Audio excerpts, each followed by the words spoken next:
ஓம்.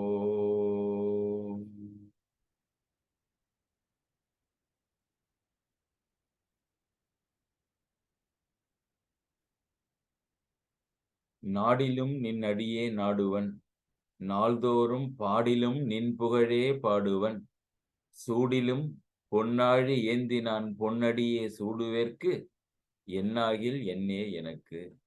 ஓம். ஆன்மீக பெரியோர்கள் அனைவரையும் அடிவணங்கி, பண்பிலான் பெற்ற பெரும் செல்வம் என்ற தலைப்பின் கீழ் ராவணன் தன்னுடைய முயற்சியினாலும் தவத்தின் வலிமையினாலும் தெய்வங்களின் வரத்தினாலும் பெற்ற பெரும் செல்வங்களையும் வலிமையையும் பண்பு என்ற ஒன்று இல்லாத காரணத்தினால் எப்படி இழக்கின்றான் என்ற சிந்தனையில் தொடர்ந்து இன்று 13வது பாகம் அசோகவனத்தில் சீதையை ராவணன் சந்தித்து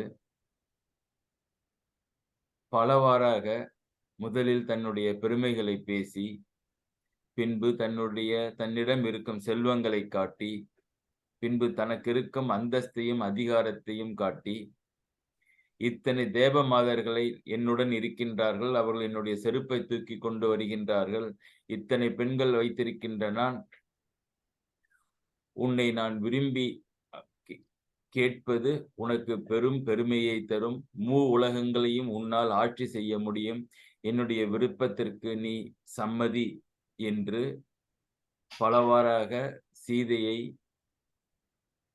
கேட்டுக்கொண்டிருந்த சமயத்தில் அனுமன் அங்கு என்ன நடக்கின்றது என்பதை கவனமாகவும் உன்னிப்பாகவும் ஒரு மரத்தின் பின்னால் இருந்து கொண்டு கவனித்திருக்க, சீதை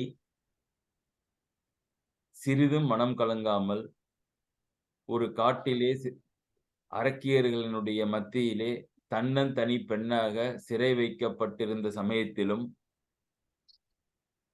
ஒரு சிறிதும் அந்த ராவணனுக்கு பயப்படாமல் ஒரு துரும்பை தூக்கி தரையிலே போட்டு, உன்னிடம் நான் நேரடியாக நான் பேசுவதற்கும் நீ அருகதை இல்லாதவன், நீ துரும்பு மாதிரி என்று சொல்லி, நீ ஒரு துரும்பை நான் மதிக்கின்ற மாதிரி தான் உன்னை மதிப்பேன் என்று காட்ட ஒரு துரும்பை எடுத்து தரையில் போட்டு, அந்த துரும்பிடம் பேசுவது மாதிரி ராவணனுக்கு தன்னுடைய பதிலை சொல்ல இருந்த இடத்திலே நாம் விட்டு சென்றிருந்தோம்.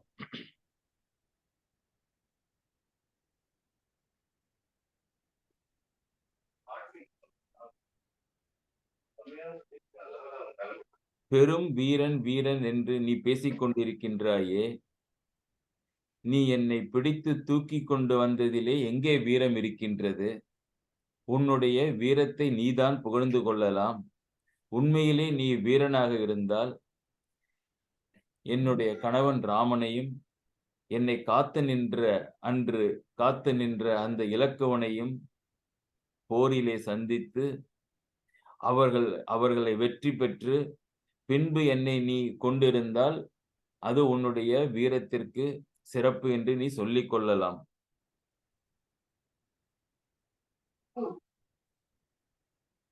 என்னுடைய கணவனுடைய வீரத்தை ஆற்றலை நீ தெரிந்திருந்த காரணத்தில் தானே வஞ்சனையால் ஒரு மாயமானை ஆக்கி ராமனையும் இலக்குவனையும் என்னிடமிருந்து பிரித்து, நீயும் ஒரு வயது வந்த ஒரு முனிவன் போல் உருவத்தை மாற்றிக்கொண்டு வஞ்சனையால் வந்து என்னை கவர்ந்தாயே, அது அப்படி என்றால் என்னுடைய கணவனுடைய வீரம் உனக்கு தெரிந்திருக்கின்றது அல்லவா?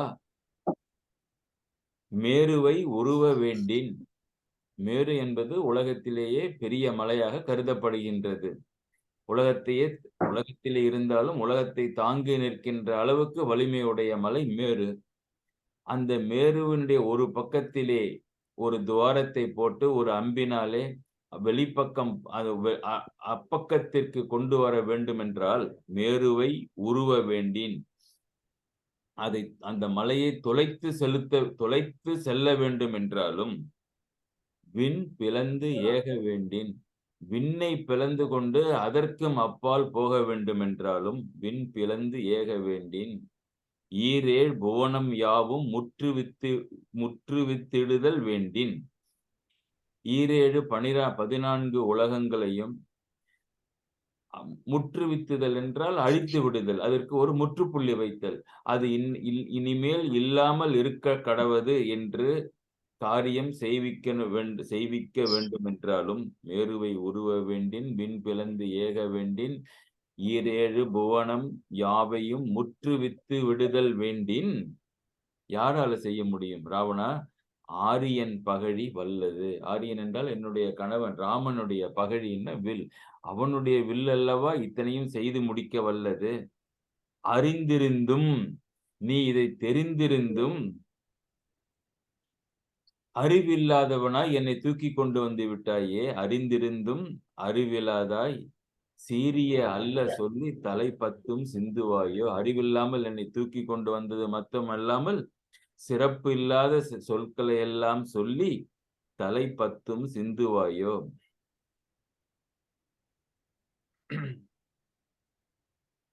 தலை 10 சிந்துவாயோ என்றால் உன்னுடைய உடம்பிலிருந்து சிதறி விழுவதற்காக நீ இந்த செயல்களை நீ செய்திருக்கின்றாயோ என்று ராவணனை பார்த்து தன் பதிலை ஆரம்பிக்கின்றாள்.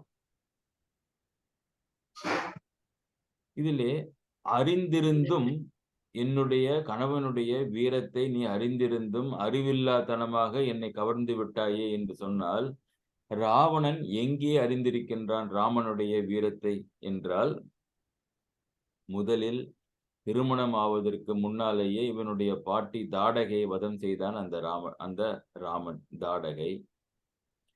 அப்புறம் இவனுடைய உறவினர்களாக தண்டகாரண்யத்தில் ஆட்சி செய்து கொண்டிருந்த அந்த கரண் தூடனன், அதற்கு முன்னாலே விராதனன், அதற்கப்புறம் மாரீசன், இப்படி பல அரக்கர்களை பெரும் அரக்கர்களை ராமன் கொண்டிருக்கின்றான் அல்லவா. அதை நீ அறிந்திருந்தும் அறியாத்தனமாக இந்த செயலை நீ செய்து விட்டாயே. மறுபடியும் இங்கு வந்து என்னை பணிவிப்பதற்கு நீ வந்து பல முயற்சிகள் செய்கின்றாயே. இவையெல்லாம் உன்னுடைய தலைகள் 10 தலை 10 சிந்துவாயோ. நல்ல 10 உம்முன்னா விகுதி, உண்மை விகுதி, அது பார்த்திருக்கிறோம். 10 அப்படின்னு சொன்னா 10லே ஒன்றும் மீதி இல்லாமல் 10 தலையும் தரையிலே உழுந்து உருள போகின்றதே போர்க்களத்திலே என்ற குறிப்பு. தலை 10. அப்ப அது இலக்கணம் என்ன அப்படின்னா முற்று உண்மைன்னு பேர். முற்று உண்மைன்னா முழுசும் 10 இவனுடைய தலையிலிருந்து உடம்பிலிருந்து சிந்த போகின்றது. தலை 10 சிந்துவாயோ. ஐயா கொஞ்சம் மியூட் போட்டுங்க. பாலகணேசன், வெங்கடசாமி, உங்க சைடு ஆடியோவை மியூட் பண்ணிடுங்க.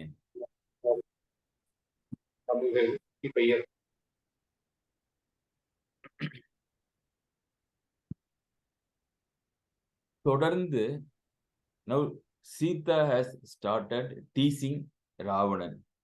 வீரம் வீரம்னு பேசுறிய, அஞ்சினை ஆதலால் நீ சரியான பயந்தாங்குழி.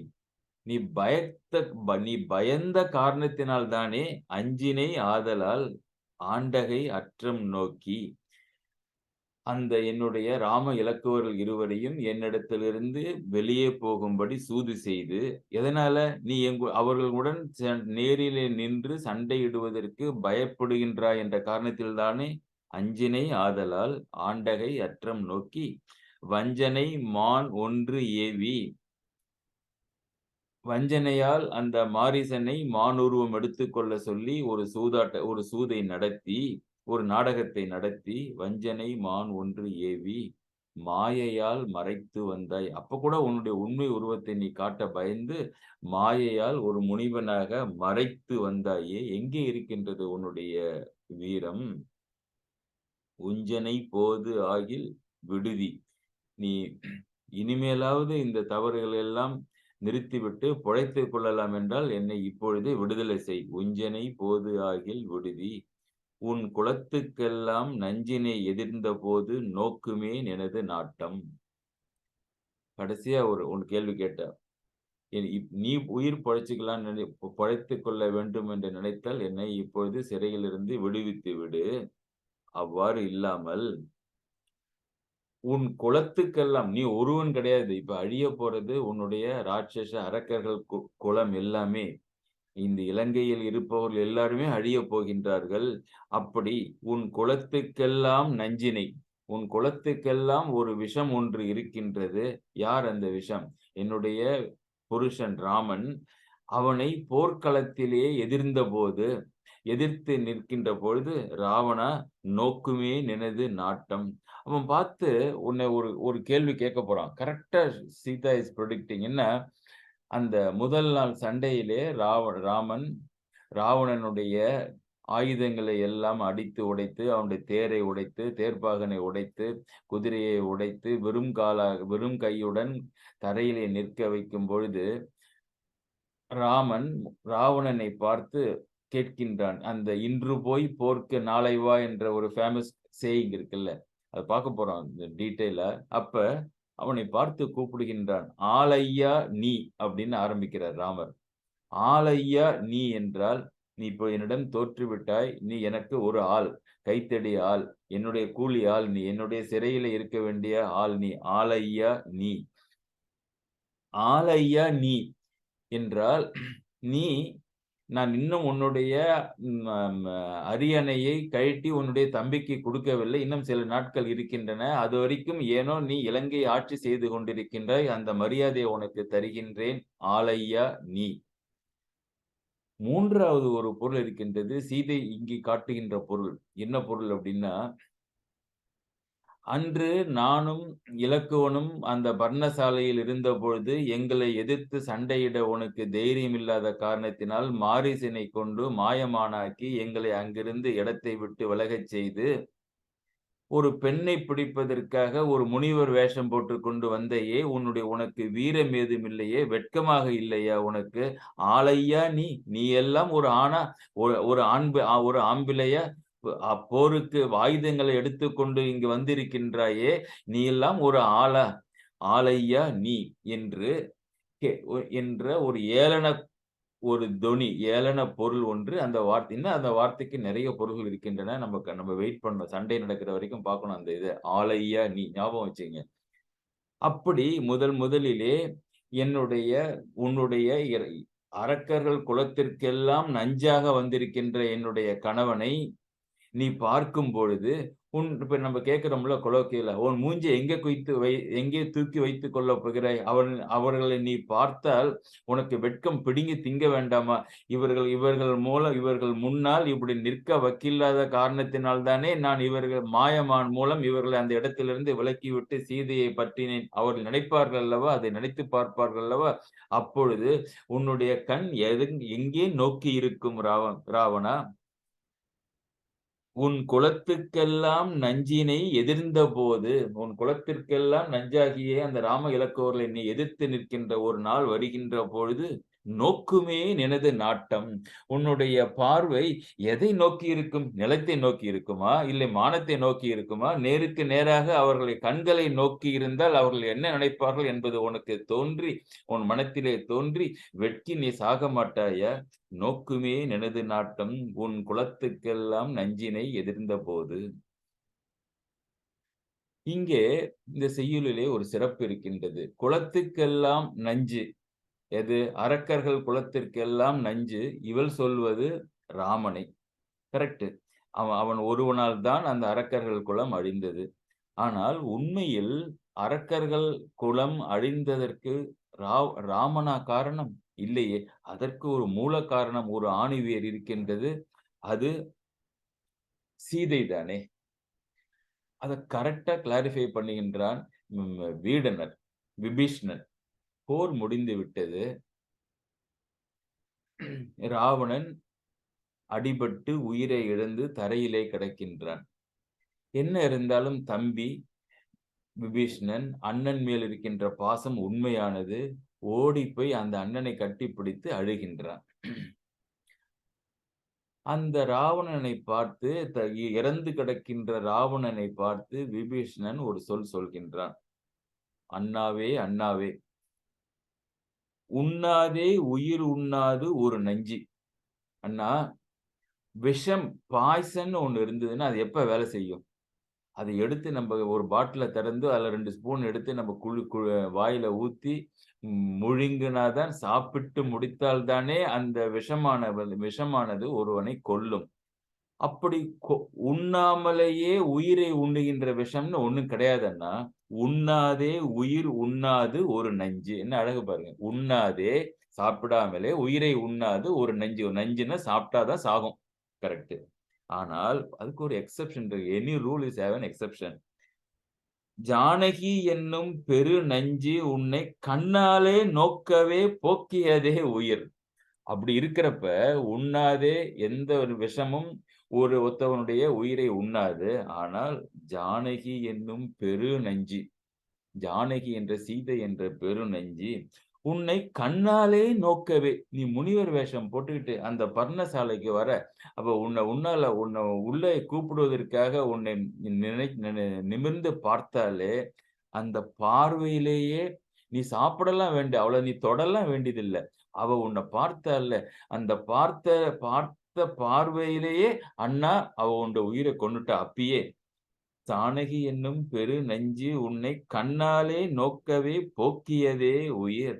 நீயும் களப்பட்டாயே, நீயும் இந்த போர்க்களத்திலே உயிரை இழந்து வெறும் உடலாக கிடக்கின்றாயே. களம்னா போர்க்களம். போர்க்களத்துல படுத்து கிடக்கிறாயே உயிர் இல்லாமல். எண்ணாதேன். நான் எவ்வளவோ சொன்னேன். அந்த அனுமன் வந்து சீதையை பார்த்துவிட்டு, இலங்கையை அழித்துவிட்டு, அந்த மந்திர ஆலோசனை சபையிலே நான் சொன்னேன். இந்த சீதை என்பவள் பெரும் நஞ்சு. அதை நீ குடிக்க வேண்டாம், தூக்க வேண்டியதில்ல, தொட வேண்டியதில்ல, திருமணம் பண்ண வேண்டியதில்ல. பார்த்தாலே உன் உயிர் போயிடும். உட்டுடு, பார்க்காத, அங்க போகாத அப்படின்னு சொன்னேன். ஆனா நான் சொன்னதையெல்லாம் நீ எண்ணவில்லை. எண்ணாதேன். எண்ணாம விட்டுட்ட. நீ நினைச்சு பார்க்காம விட்டுட்ட. எண்ணிய சொல் இன்று இனித்தான் எண்ணுதியோ? நான் அப்படிலாம் நினைச்சு பார்த்து சொன்னேனே, அந்த சொற்களை எல்லாம், அண்ணா நீ இந்த இந்த இந்த களத்திலே உயிரை விட்டு படுத்து கிடக்கின்றாயே, நீ இனிமேல் தான் நினைத்து பார்க்க போகின்றாயா? எண்ணிய அச்சொல் இன்று இனித்தான் எண்ணுதியோ? எண்ணில் ஆற்றல் அண்ணாவோ, அண்ணாவோ, எண்ணில்லாத ஆற்றல் எல்லாம் நீ வைத்திருந்தாயே, இப்ப என்னத்துக்கு பயன்பட்டது? எண்ணில் ஆற்றல் அண்ணாவோ, அண்ணாவோ, அசுரர்கள் தம் பிரளயமே அமரர் கூற்றே.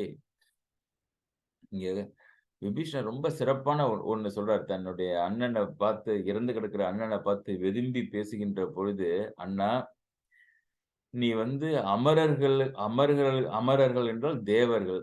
தேவர்களுக்கெல்லாம் நீ யமனாக இருந்தாய். உன்னை பார்த்தாலே கொலை நடுங்கினார்கள். யமனை பார்க்கின்ற மாரி பயந்தார்கள் இந்த தேவர்களும், இந்திரர்களும், மற்ற வானுலகத்தில் இருப்பவர்கள் எல்லாம். தேவர்கள் கூற்றுன்னா யமன். தேவர்களுக்கு கூற்றாக இருந்த யமனே, யமனாக இருந்தவனே, இப்பொழுது என்ன ஆயிட்டுதுன்னா, அசுரர்கள் தம் பிரளயமே. பிரளயம் வந்துன்னா எல்லாரும் அழிந்து விடுவார்கள். இப்ப இந்த இந்த சண்டையிலே அத்தனை அசுரர்களையும், அரக்கர்களையும் நீ போரிலே ஈடுபடுத்தி எல்லாவற்றையும் கொன்று விட்டாயே! நீ அந்த தேவர்களுக்கெல்லாம் யமனாக இருக்க வேண்டியவன், நீ இப்பொழுது அசுரர்களுக்கெல்லாம் யமனாக, பிரளயமாக மாறிவிட்டாயே! என்று வீடணன் சொல்லுகின்ற அந்த அந்த பகுதி அப்படியே இங்கு அந்த சீதை ராவணனிடம் சொல்லுவதிலே 100க்கு 100 அப்படியே இருக்கு பாருங்க. என்ன ஒற்றுமை பாருங்க. உன் குலத்துக்கெல்லாம் நஞ்சினை. இப்ப அதுதான் விபீஷணன் இறந்த பிறகு சொல்கின்றான். அந்த தேவர்களுக்கெல்லாம் நீ நஞ்சாக இருக்க வேண்டியவன், இப்பொழுது அரக்கர்கள் எல்லாவற்றுக்கும் நீ யமனாக ஆகி அவனை கொன்று விட்டாயேன்னு, உன் குலத்துக்கெல்லாம் நஞ்சினை எதிர்ந்தபோது நோக்குமேன் எனது நாட்டம் என்று அந்த ராமன் உண்மையிலே சீதை சொன்ன மாதிரி அந்த ராமன் நஞ்சு அல்ல. அந்த இம் வீடணன் சொன்ன மாதிரி, போர்க்களத்திலே சொன்ன மாதிரி, அந்த ஜானகி என்னும் பெரு நெஞ்சு. அது என்ன பெரு நெஞ்சு அப்படின்னா, முதல்ல ஒரு நஞ்சுக்கு ஒரு டெஃபினிஷன் குடுத்தார்ல. உண்ணாதே உயிர் உண்ணாது ஒரு நஞ்சு. உண்ணினால் தான் ஒரு உயிரை உண்ணும் அந்த நஞ்சு. அவ்வாறு இல்லாமல் கண்ணாலே நோக்கிங்கால் உயிரை உண்டதனாலே, ராவணனுடைய உயிரை உண்டதனாலே அந்த நஞ்சுக்கு பெரும் நஞ்சு என்று பெயர் வைத்தார். பெருநெஞ்சு. அவள் அவளை தூக்கிக் கொண்டு வந்து இப்படி அரக்கர் குலத்தையே நீங்கள் விட்டு விட்டீர்களே, இறப்பிலே ஆழ்த்தி விட்டீர்களே என்று வீடணன் சொல்வதை அப்படியே ஒரு ஒரு ப்ரொடிக்ஷன் சீதை சொல்கின்றாள் ராவணனுக்கு. ஆனால் இவனுடைய 10 தலைக்குள்ளும் இருக்கின்ற அந்த அகங்காரமும், கர்வமும் அவள் சொன்ன ஒரு வார்த்தையும் அவள் உள்ளே செல்லவில்லை. விபீஷன் சொன்ன மாரி, அன்னைக்கு சொன்ன எண்ணாதேன், எண்ணிய சொல் இன்று இனித்தான் எண்ணுதியே. இனிமே செத்த பிறகு நீ நினைச்சு பார்க்க போறியா? அப்படி நீ எண்ணாமல் விட்டு விட்டாயே என்ற மாதிரி சீதை சொன்ன எந்த ஒரு சொல்லையும் அவனுடைய மனத்திலே எந்த எந்த விதமான நம்ம ஒரு பாசிட்டிவ் எண்ணத்தையும் உண்டாக்கவில்லை.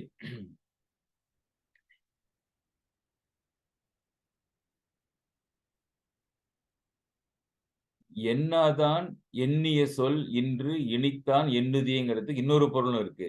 எண்ணாதேன் அப்படின்னா, எனக்கும் அண்ணா ராவணா, எனக்கும் இந்த இந்த அனுமனை அன்று நம்முடைய மந்திர சபையிலே அனுமனை பார்க்கின்ற முன்னாள் வரை எனக்கும் ராமனை பற்றியும் அவன் ஒரு அவதார புருஷன் என்பதும் தெரியவில்லை. ஆனால் அனுமனை பார்த்த பிறகு அந்த பரம்பொருளினோட அருளினாலே வந்திருக்கின்ற ராமன் ஒரு பரம்பொருள் என்பதை நான் நான் நான் தெரிந்து கொண்டேன். எண்ணாமல் இருந்த நான் எண்ணிய சொல் பின்பு தெரிந்து கொண்டு நான் உன்னிடம் சொன்னேன். ஆனால் உனக்கு திருவருள் பாவிக்காத காரணத்தினாலே அதை நீ எண்ணாமல் விட்டு விட்டாயே. இப்பொழுதாவது எண்ணப் போகின்றாயா என்று வீடணன் வருத்தத்துடன் பேசினான். பின்னாலே பார்ப்போம் அதை. திருப்பி இங்க வாங்க, அசோகவனத்திலே சீதைக்கு வாங்க. பதில் சொல்லிக் கொண்டிருக்கின்றால் அந்த துரும்பை பார்த்து. ராவணா, எதற்கெடுத்தாலும் நான் நான் கைலை மலையை தூக்கினேன், 8 திசைகளிலும் இருக்கின்ற யானைகளை தோற்கடித்தேன், அவர்களுடன் நான் மல்யுத்தம் பழகிக் கொண்டிருக்கின்றேன் என்று சொல்லிக் கொண்டிருக்கின்றாயே, மலை எடுத்து என் திசை காக்கும் மாக்களை நிலை கெடுத்தேன் எனும் மாற்றம் நேரும் நீ. மலை எடுத்து கையில எதுக்கெடுத்தாலும் என்ன சொல்றாரு? நான் கைலை மலை எடுத்தவன், கைலை மலை எடுத்தவன். கைலை மலை ஒன்னும் எடுக்கவும் இல்ல, கட்ட விரலால் நசுக்குண்டு கதறினான் என்பது உண்மை. ஆனால் அவன் ஒரு மேக் பிலீவ். இக்காலத்துல இருக்கிற மக்கள் அரசியல்வாதிகள் பேசுற மாதிரி பேசி பேசி ஒன்றை உண்மை என்று கொண்டு வருகின்ற மாதிரி அவன் மலையெடுத்தேன் என்று சொல்லி வைத்திருக்கின்றான் உலகமெல்லாம். மலையெடுத்து என் திசை காக்கும் மாக்கள்னா யானைகளை, என் திசை காக்கும் மாக்களை நிலை கெடுத்தேன். அவை இந்த உலகமெல்லாம் நிலையாக இருப்பதற்கு ஒரு ஸ்ட்ரக்சர் இருக்குன்னா அந்த ஸ்ட்ரக்சர், அந்த தூணியே என்னாலே அசைத்து அழிக்க முடியும் என்று மார்த்தட்டி கொண்டு இருக்கின்றாயே எனும் மாற்றமும் நேரும் நீ. சிலை எடுத்து, சிலைன்னா வில் எடுத்து இளையவன் நிற்க. அண்ணா சொல்லிட்டாருன்னு சொல்லி அந்த பர்ணசாலைக்கு முன்னாலே வில்லை எடுத்துக்கொண்டு எனக்கு காவல் செய்து கொண்டிருந்தானே அந்த அந்த இலக்குவன்.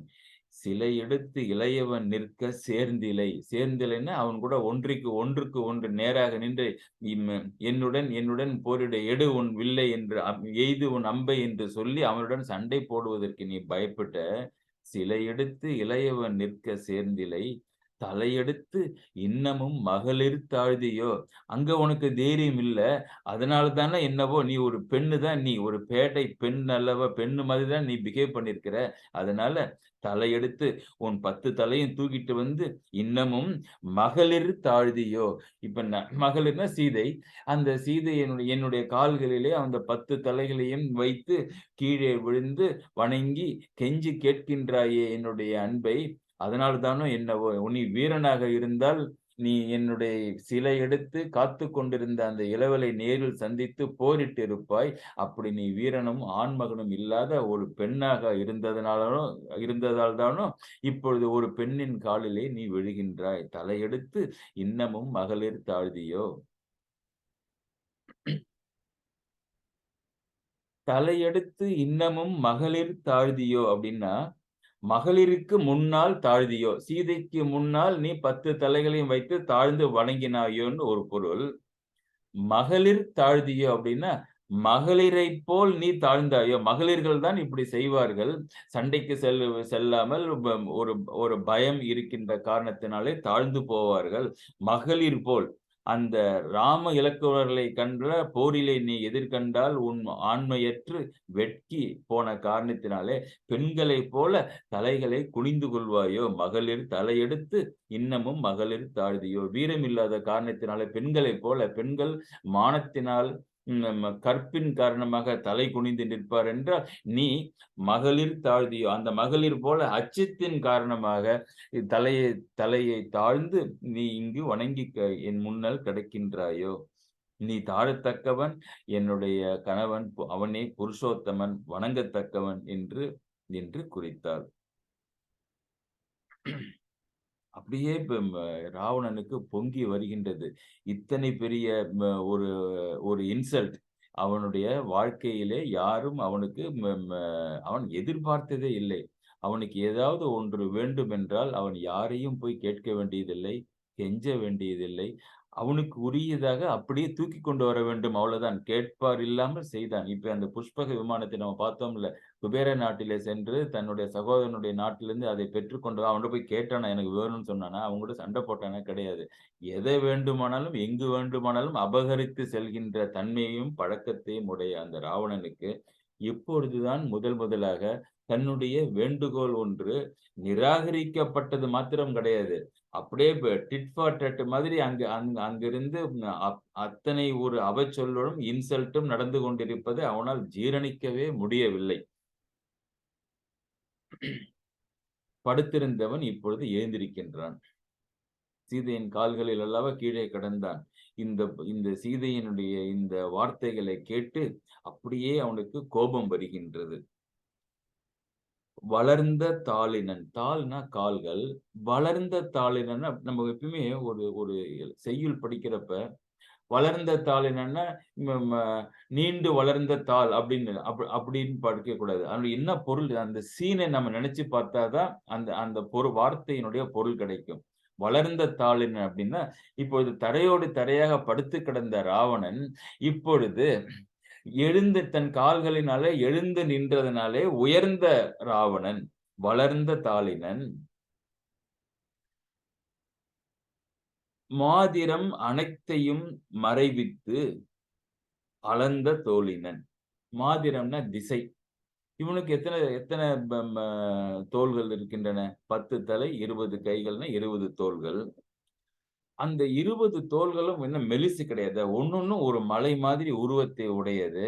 இப்ப அவனுக்கு நீங்க முன்னால எதிர்த்தாப்புல நின்னீங்கன்னா, அவன் தன்னுடைய 20 தோள்களையும் தூக்கிக் கொண்டு ஆர்ப்பாட்டமாக நின்றான் என்றால், உங்களுக்கு எந்த திசையுமே தெரியாது. ஏன்னா, உங்கள் கண் பார்வையில இருக்க எந்த திசைக்கு நீங்கள் கண்ணை திருப்பினாலும், அவனுடைய 20 தோள்கள் தானே அந்த திசையை எல்லாம் மறைத்து நிற்கும். சீதைக்கு முன்னால அவன் அப்படி நிக்கிறான்.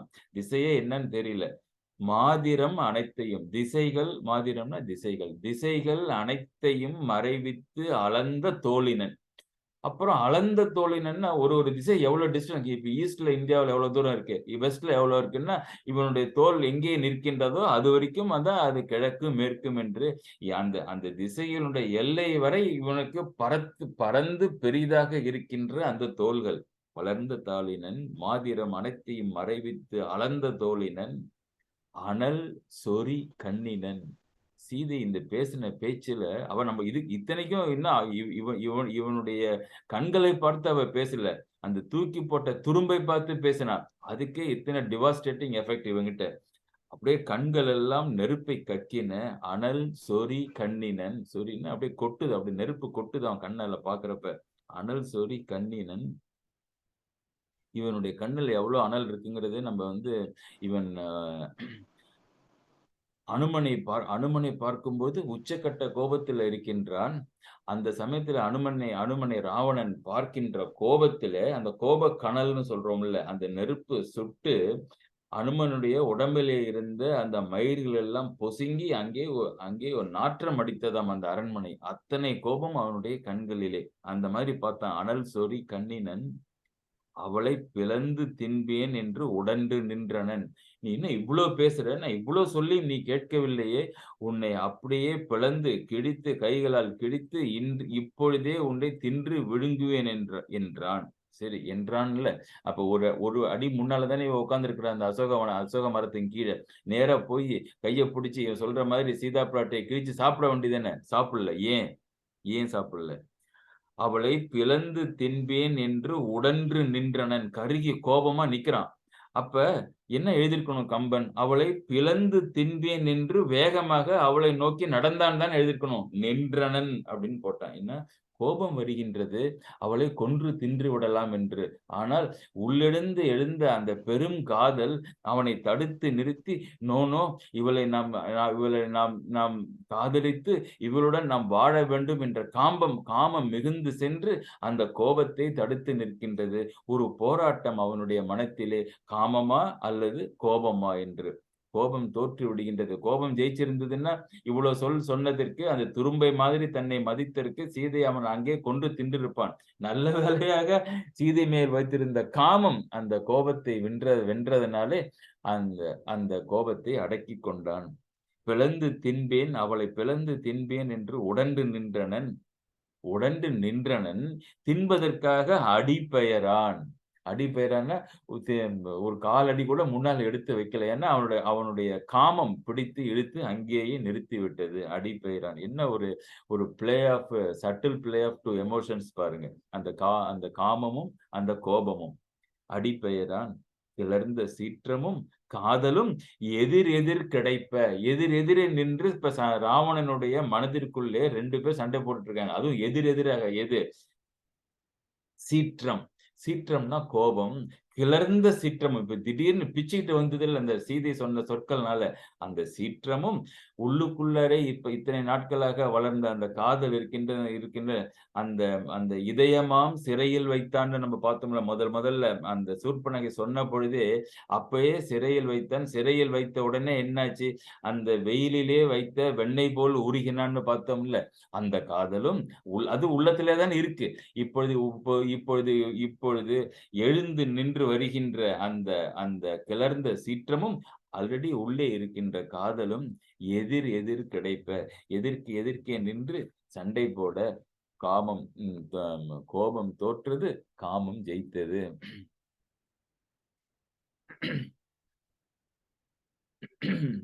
ஒரு பெண், அதுவும் அவளை பெண் தனியாக இருக்கின்றாள். தன்னை சிறிதும் மதிக்காமல், இன்ஃபாக்ட் துரும்பென தன்னை மதித்து, தனக்கு தான் சொல்வதை எல்லாம் மறுத்து, பின்பு தனக்கு புத்திமதியும் சொல்லுகின்றாள் என்றால், அவனுக்கு எழுந்த அந்த கோபமானது நியாயமானதுதான். அதான் ராவணன். அவன் கோபப்பட்டு தான் இருக்க வேண்டும். ஆனால் அந்த காமம் அவனை பிடித்து அந்த கோபத்தை அடக்கிக் கொள்ள, இப்பொழுது நமக்கு இவளை நாம் இசைய வைப்பதுதான், இவளை சம்மதிக்க வைப்பதுதான் நமக்கு ஆதாயம் ஒழிய இவளை கோபப்பட்டு கொல்வது இல்லை என்று சொல்லி, மீண்டும் நல்ல வார்த்தை சொல்லி சீதையை தன்னுடைய ஆசைக்கு சம்மதிக்க வேண்டும் என்ற காமம் வெற்றி பெற்றது. அதனாலே ஒரு வழியும் செல்லாது தடையுற்று அங்கேயே நின்றான் ராவணன்.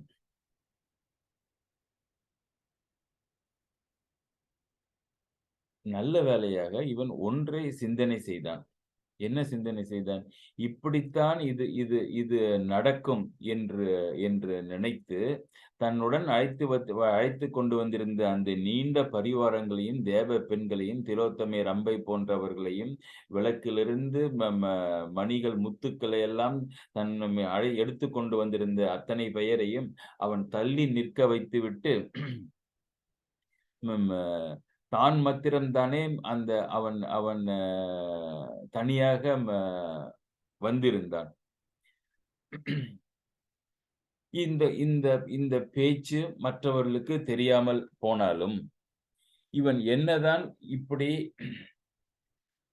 மற்றவர்களை எல்லாம் தள்ளி வைத்துவிட்டு சீதையினுடைய காலில் விழுந்து இப்படி கெஞ்சினாலும் அவனுக்கே தெரியாமல் இப்படி எதிர்பாராமல் அவன் செய்கின்ற வழக்கம். இந்த ராவணனுக்கு எப்பொழுதுமே ஒரு ஒரு பர்சனாலிட்டி ட்ரைட் நம்ம ஆல்ரெடி பார்த்திருக்கிறோம். எதையுமே யோசிக்காமல் செய்கின்றவன். பெரும் வீரன் தான். ஆனால் நாம் நிறைய பார்த்திருக்கின்றோம். இதுவரை ராவணனுடைய வாழ்க்கையிலே எதையும் எத்தனை முறை யோசிக்காமல் ஒன்றை செய்துவிட்டு பின்பு மாட்டிக்கொள்வது என்று. பின்னால் இனிமேல் சண்டை நாட்கள் வருகின்ற போர்க்காலங்கள் வருகின்ற பொழுது இவன் அந்த போர்க்களத்திலே எதையும் சிந்திக்காமல் செய்கின்ற ஒவ்வொரு ஸ்ட்ராட்டஜியும் எப்படி பேக் ஃபயர் ஆக போகின்றது என்பதை நாம் நன்றாக சிந்திக்க போகின்றோம். இது அவனுடைய ஒரு ஒரு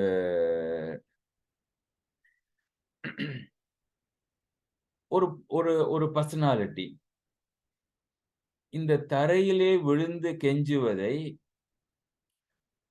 தினமும் இப்பொழுதுதான் அனுமன் பார்க்கின்றான், நாமும் பார்க்கின்றோம். இந்த செயல் நடந்திருக்கின்றது. சீதை அதற்கு பதில் சொல்கின்றாள். ஆனால் ஒரு இடத்தில் தான் இந்த நிகழ்ச்சி நாம் படிக்கின்றோம். ஆனால் ஒரு முறையும் இவன் பல வகையான வழிகளிலே சீதையினுடைய மனதை மாற்ற முயற்சி செய்து கொண்டிருந்த சமயத்திலே அந்த 10 மாதங்களிலே இப்படி காலில் விழுவதும் கெஞ்சுவதும் இறைஞ்சுவதும் ஒன்றாகத்தான் இருந்திருக்கின்றது. He might have been careful in ensuring others don't see this. But அப்படி இல்லையே. உலகத்துல நாம் எதையெல்லாம் மறைத்து வைக்கின்றோம் என்று நினைத்துக் கொண்டு வாழ்ந்து கொண்டிருக்கின்றோமோ அதையெல்லாம் உலகத்திற்கு தெரிந்து விடுகின்றது. எதையுமே மறைப்பது என்பது இல்லை. இது எப்படி தெரிகின்றது என்றால்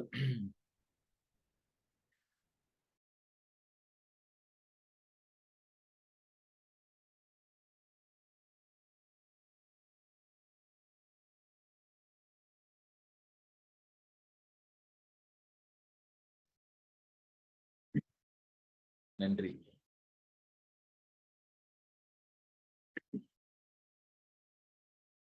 அனுமன்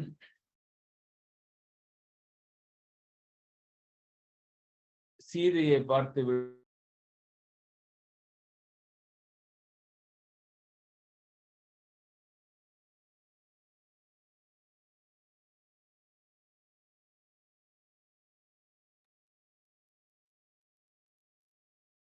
ஹலோ, என்னுடைய ஆடியோ கனெக்ஷன் இருக்குங்களா?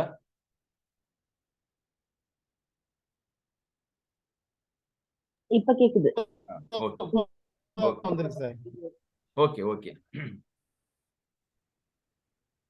இந்த அசோகவனத்தில் சீதையை பார்த்துவிட்டு அனுமன் சென்ற நிகழ்ச்சிகளை நாம் பார்க்க போகின்றோம். அனுமன் அங்கிருந்து இலங்கையை அழித்துவிட்டு கிளம்பிய பிறகு ராவணன் ஒரு மந்திர ஆலோசனை கூட்டுகின்றான். அந்த மந்திரி சபையிலே முதலிலே இந்த சீதை நடந்த அசோகவனத்தில் நடந்த நிகழ்ச்சியும் அனுமன் விட்டு சென்ற அழிவையும் பற்றி விசாரித்து என்ன முடிவெடுக்க வேண்டும் என்பதற்காக ஒரு மந்திர சபையை கூட்டுகின்றான். அதுல என்ன பாருங்க, முதல்ல எப்படி இந்த திலோத்தமை தன்னுடன் வந்த பெண்களை எல்லாம் வெளியிலே நிறுத்தினானோ அது மாதிரி அந்த அரண்மனையிலிருந்து அந்த மந்திர சபை ஆலோசனை நடப்பதற்கு முன்னாலே அங்கிருந்த பெண்களையும் முனிவர்களையும் இளைஞர்களையும் அனுப்பிவிடுகின்றான், வெளியே அனுப்பிவிடுகின்றான். உறவினர்களிலே தன்னுடைய சகோதரர்களையும் மக்களையும் மகன்களையும் தவிர மற்றவர்களை அனுப்பிவிடுகின்றான். மந்திரிகளையும் வீரர்களையும் மாத்திரம் வைத்துக் கொண்டு ஒரு ஆலோசனை நடக்கின்றான். He is so careful about keeping these things secret. என்ன இருந்தாலும் அவனுடைய இமேஜ் இருக்கு அதுல. கரெக்ட். அந்த மந்திர சபையிலே முதலாக கும்பகர்ணன் எழுந்து ஒன்று கேட்கப் போகின்றான். இவன் என்ன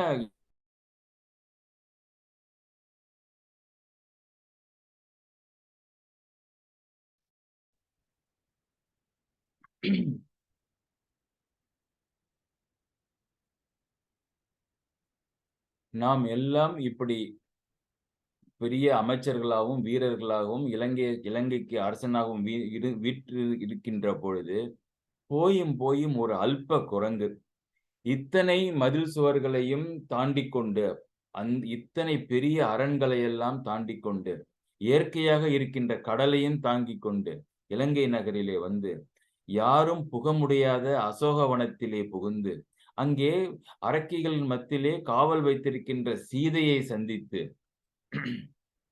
பின்பு பார்த்து பார்த்து கட்டிய அசோகவனத்தை அழித்து பின்பு இப்ப நடக்கப் போகின்றது.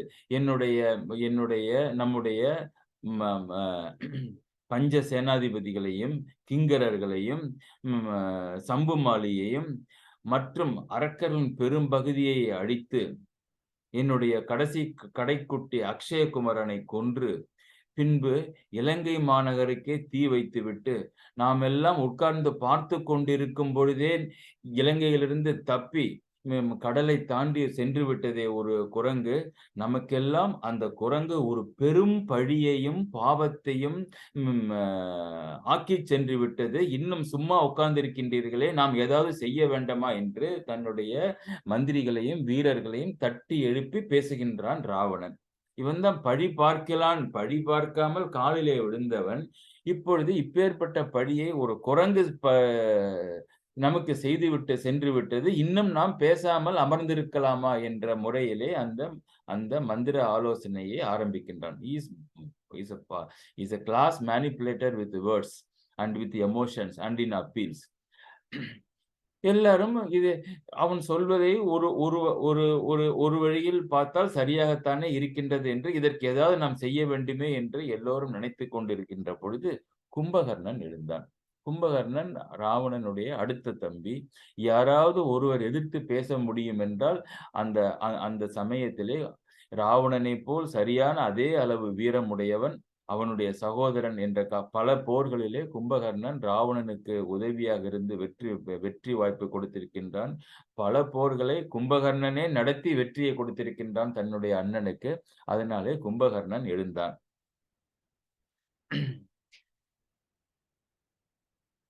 அண்ணா, நீங்கள் பேசுவது சிறிதே விந்தையாக இருக்கின்றது.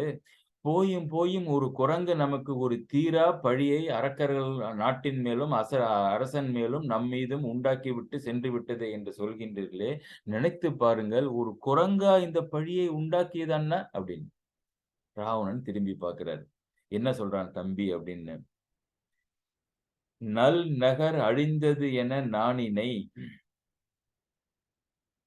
இந்த பெரிய இலங்கை நகர் நான் ஒத்துக்கிறேன், பார்த்து பார்த்து கட்டினது. தேவ தச்சர்கள் எல்லாம் மயன் என்ற தேவ தச்சன் இந்த இலங்கை நகரை நிர்மாணித்து கொடுத்திருக்கின்றான் பிரம்மாவுடைய ஆணையினாலே.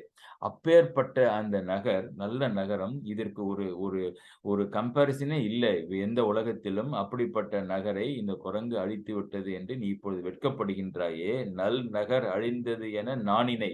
இப்பொழுது நீ வெட்கப்படுகின்றாயே, நாணம் அடைகின்றாயே. நயத்தால் உன் உயிர் எனத்தகைய தேவியர்கள் உன்மேல் இந்நகை தர தர. நல்லா கவனிச்சு பாருங்க, இதுல ஒரு சூப்பர் வேர்டு ஒண்ணு இருக்கு, அதுதான் இதை சொல்ல வரேன். ஒருத்தன் மனை உற்றால் பொன்னடி தொழ தொழ மறுத்தல் புகழ் போலாம்.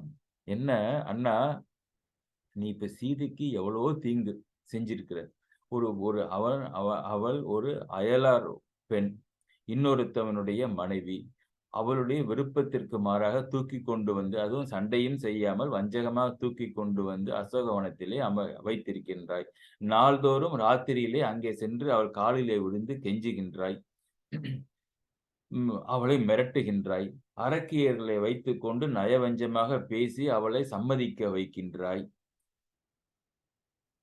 இதையெல்லாம் தெரிந்திருந்தும் ராவணன் இப்பதான் கும்பகர்ணன் ஒரு குண்டை தூக்கி போடுறான். இதையெல்லாம் உலகத்துல எல்லாரும் தெரிஞ்சு வச்சிருக்காங்கன்னா எனக்கும் தெரியும்.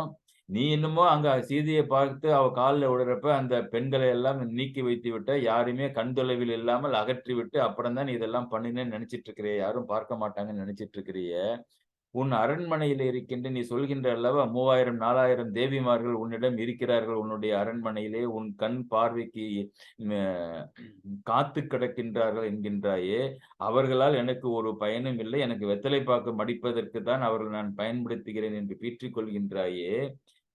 அவர்கள் இதையெல்லாம் தெரிந்தும் உன்மேல் உயிருக்கு உயிராய் காதலாய் இருக்கின்றார்கள். அது அந்த ராவணனுடைய சிறப்பு. எல்லா பெண்களும் அவனுடைய அந்த ஆர்ப்பாட்டத்திலும் ஆரவாரத்திலும் அந்த செல்வத்திலும் தங்களை இழந்து விடுகின்றார்கள். நயத்தால் உன் உயிர் எனத்தகைய தேவியர்கள், உன் உயிர் மாதிரி அந்த தேவிமார்கள் தங்களை நினைத்துக் கொண்டு உனக்கு பணிவிடைகள் செய்கின்றார்களே, உன் உயிர் எனத்தகைய தேவியர்கள் உன்மேல் இன்னகை தர தர. நீ எப்ப நீ நீ இப்படி அசோகவனத்துக்கு போயிட்டு தோத்து போய் அவமானப்பட்டு நீ அந்த இரவிலே உன்னுடைய அந்தப்புரத்திற்கு வந்தால் அவர்கள் உன்னை பார்த்து இங்க வராதே, நீ ஏன் இப்படி செய்தான்னு கோச்சிக்கல, உன்னை அப்படியே நன்முகத்துடன் வரவேற்று உனக்கு இன்பத்தை தருகின்றார்கள். இந்நகை தர தர, நகைன்னா புன்சிரிப்பு, நீ வருகின்ற பொழுது முகம் மாறாமல் சிரிப்பு மாறாமல் அந்த சிரிப்பை அல்லவா தருகின்றார்கள். தர தரங்கிறது அடுக்கு தொடர் பாருங்க. இந்நகை தர தர. இப்பதான் வருது ஷாக்கு ராவணனுக்கு. ஒருத்தன் மனை உற்றால் பொன்னடி தொழ தொழ. அது என்னது? ஒருத்தன் மனைவி, ராமனுடைய மனைவி இந்த சீத்தை, அவளுடைய பொன்னார் திருவடியை நீ என்ன தெரியுமா பண்ணிருக்கிற? தொழ தொழ. அப்படின்னா ஒரு நாள் அந்த அனுமன் வந்து பார்த்து நமக்கெல்லாம் முதலிலே அவன் தொழுத அந்த நிகழ்ச்சியை படித்தோமே ஒழிய, அது ராமாயணத்திலே அது ஒரு இடம்தான் வருகின்றது. ஆனால் கவனிக்கணும். ராவணன் என்ன சொல்றான்னா, நீ தினம் போய் ராத்திரில பகல்ல, அப்புறம் மத்தியானம், அப்புறம் அடுத்த நாள்னு சொல்லி போய் காலிலே உழுந்து கிடந்தியே, ஒருத்தன் மனை உற்றால் பொன்னடி தொழ தொழ. பொன்னடி தொழ தொழ அவள் சரி, நீ தொழுததே உன்னுடைய புகழ் போயிட்டது. நீ இப்ப என்னமோ அனுமன் வந்து உன் நாட்டை எரித்ததால் தான் நாம் அவமானப்பட்டோம் என்று இவர்களை கிளப்பி விடுகின்றாயே. நீ போய் கால்ல விழுந்தப்பயே அவமானம், இந்த மானம் எல்லாம் நம்ம கப்பல் ஏறிட்டது. சரி, கப்பல் ஏறினா கூட பரவாயில்ல. அது கை வரைக்கும் போகணும். எங்க தெரியுமா போச்சு? ஏன் தெரியுமா? நீ அப்படி ஒருத்தன் மனை உற்றால் பொன்னடி தொழ தொழ அவ என்ன பண்ணானா, மறுத்தல் புகழ் போலாம். அவ மறுத்தா ஒருத்தரையும் நோ நத்திங் டூயிங்ன்னு சொன்னாலே, அப்போ உனக்கு என்ன அவமானம் வந்ததா? மானம் போச்சா? இல்ல புகழ் வந்ததான்னா? புகழ் போல. ஓஹோ! அதெல்லாம் புகழு. இந்த அனுமன் வந்து நாட்டை எரிச்சது மாத்திரம் தான் அவமானம். நீ காலிலே ஒருத்தன் மனைவியினுடைய பொன் அடியிலே தொட தொட அவள் ஒரு தரையும் நீ தொட தொட அவள் மறுத்தாலே, அந்த மறுத்த நிகழ்ச்சி உனக்கு புகழ் வாய்ந்ததோ? இந்த அனுமன் நிகழ்ச்சி தான் உனக்கு அவமானத்தை கொடுத்ததோன்னு முதல் கேட்கிறான். அந்த கும்பகர்ணன் கேட்கின்றப்ப நாம என்ன புரிஞ்சுக்கிறோம் அப்படின்னா, இந்த அவள் தொழுதது, அந்த அவன் சீதையின் காலிலே தொழுதது அந்த ஒரு நாள் அல்ல, தொட பல நாட்கள் இப்படி தொழுதும் அந்த எமோஷனல் பிளாக்மெயில் நடந்தும் சீதை மனம் மாறாமல் திடமாக அவனை எதிர்த்து பேசி மறுத்து கொண்டு வந்தாள் என்பது தெரிகிறது. அது ஒரு ஒரு ஒரு extra angle to this incident. சரி.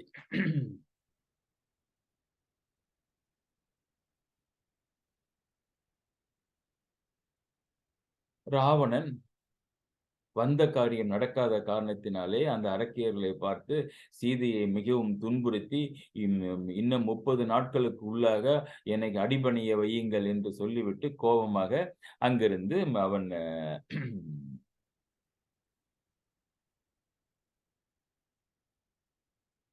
செல்கின்றான். இதுல ஒரு ஒரு இந்த மனதை இடறுகின்ற ஒரு கருத்து இதுல என்ன இருக்கு அப்படின்னா, எதனாலே ராவணனுக்கு இப்படி தொட தொட அவள் மறுக்கின்றாளே, இந்த அவமானம் தன் தம்பி சொன்ன பிறகும் தொடர்ந்து அவளை காதலிக்கின்றானே, எதனாலே அவன் இப்படி ஆனான்? இந்த ராவணன் இந்த ஒரு பெண்ணிடம் மாத்திரம், சீதையிடம் மாத்திரம் அப்படின்னா, ஒன்று அந்த சூர்ப்பனகை வந்து ஒரு ஒரு சீதையினுடைய அழகை விவரித்தால் நம்ம எல்லாம் கேட்டோம் அல்லவா? அந்த அந்த அந்த விவரிப்பிலே தன் மனத்தை இழந்தானா? இல்லது முதலிலே அந்த சீதையை அந்த பர்ணசாலையிலே பார்க்கும் பொழுது, முனிவர் வேஷத்திலே பார்க்கும்போது இழந்தானா? 3வது முக்கியமானது ஒண்ணு இருக்கு. இல்லை, இத்தனை வீரமும், செல்வமும், திறமையும், இத்தனை பெண்களையும் தன் வசம் வைத்திருக்கின்ற தன்னை ஒரு சாதாரண மானிட பெண் மறுத்து பேசுகின்றாளே, இவளை படிய வைப்பதுதான் எனக்கு வந்து என்னுடைய வீரத்திற்கும், என்னுடைய காதலுக்கும் அழகு என்ற எண்ணம் அவளை மேலும் மேலும் சீதையின் மேல் காதல் ஊட்டியதா என்று தெரியவில்லை. பின்னாலே இதற்கெல்லாம் சிறிய அளவிலே அவனுடைய விடைகள் இருக்கின்றன. அதை ராவணனை நாம் தொடர்ந்து சிந்திக்கும் பொழுது இந்த பரிமாணங்களை எல்லாம் நாம் ஓரளவுக்கு ராவணனை பற்றி நாம் அப்பொழுது தெரிந்து கொள்வோம். இதுல எத்தனை காம்ப்ளெக்ஸ் இன்டர்பிளே ஆஃப் எமோஷன்ஸ் இருக்கு அப்படிங்கிறது.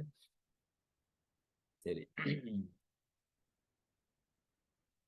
இப்படி ஒரு ரெஃப்யூசல், ஒரு ரிஜெக்ஷன், ஒரு டினையல், ஒரு மறுப்பு அவன் சந்திக்காத காரணத்தினாலே அவனுக்கு வந்து இருக்க இருக்க அவனுக்கு வந்து